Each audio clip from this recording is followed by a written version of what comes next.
Halo, selamat berjumpa lagi dengan saya Hendra Gunawan dalam daftar putar bermatematika seri baru.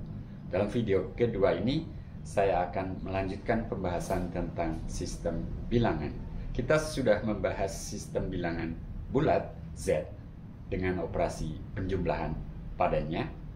Nah, sekarang kalau kita bertanya, kalau kita punya dua buah bilangan bulat, kita lakukan perkalian, hasilnya bilangan bulat juga kan? Bilangan bulat tertutup terhadap perkalian.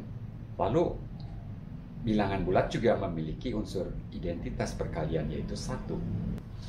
A kali 1 sama dengan A untuk setiap A anggota Z.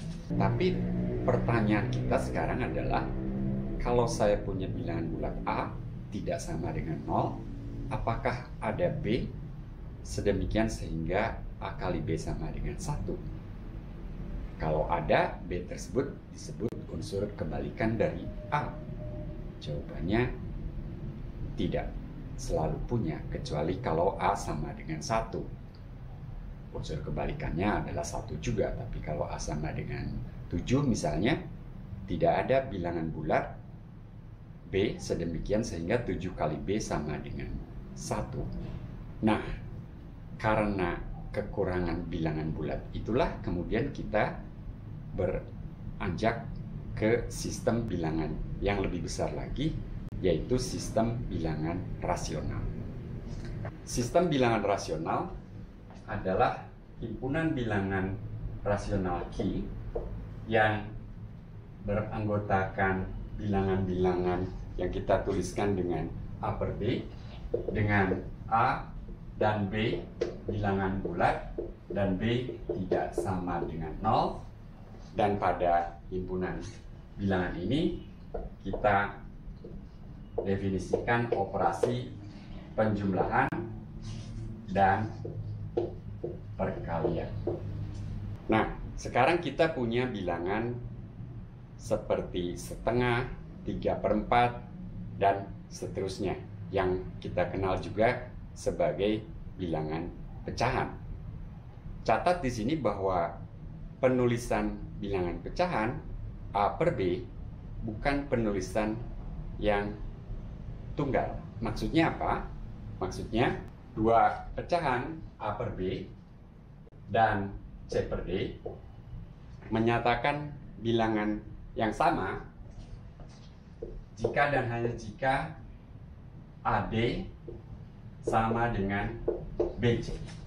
Jadi sebagai contoh, setengah sama dengan 2/4, juga sama dengan 3/6, dan seterusnya. Nah, dengan operasi penjumlahan dan perkalian, himpunan bilangan rasional tanpa bilangan 0 merupakan grup perkalian. Apa itu? Pertama, perkalian pada bilangan rasional bersifat komutatif. Yang kedua, juga bersifat asosiatif. Yang ketiga, terdapat bilangan 1 yang merupakan unsur identitas perkalian, sedemikian sehingga A kali 1 sama dengan A untuk setiap A anggota Q, bahkan termasuk untuk A sama dengan 0 juga. Dan yang keempat, untuk setiap A tidak sama dengan 0, terdapat 1/A yang bersifat A kali 1/A sama dengan 1. Nah, dengan keempat sifat ini, Q tanpa 0 merupakan grup perkalian. Sejauh ini, sistem bilangan rasional sudah dapat dikatakan bagus, memiliki 8 sifat. 4 yang pertama, Q membentuk grup penjumlahan. 4 sifat berikutnya, Q tanpa 0 merupakan grup perkalian. Dan ada sifat yang ke-9, yaitu sifat distributif, yang menyatakan bahwa A kali B tambah C sama dengan A kali B tambah A kali C. Ini dikenal sebagai sifat distributif. So far so good. Apakah Ki sudah cukup bagus untuk merepresentasikan bilangan untuk berbagai kebutuhan matematis maupun barangkali kehidupan sehari-hari? Jawabannya ternyata belum. Ada sesuatu yang tidak dimiliki oleh Ki, yaitu bahwa Ki ini tidak lengkap. Apa itu? Kita akan bahas hal tersebut pada video berikutnya. Oke, sementara sampai di sini dulu. Mudah-mudahan dapat dicerna dengan baik. Salam.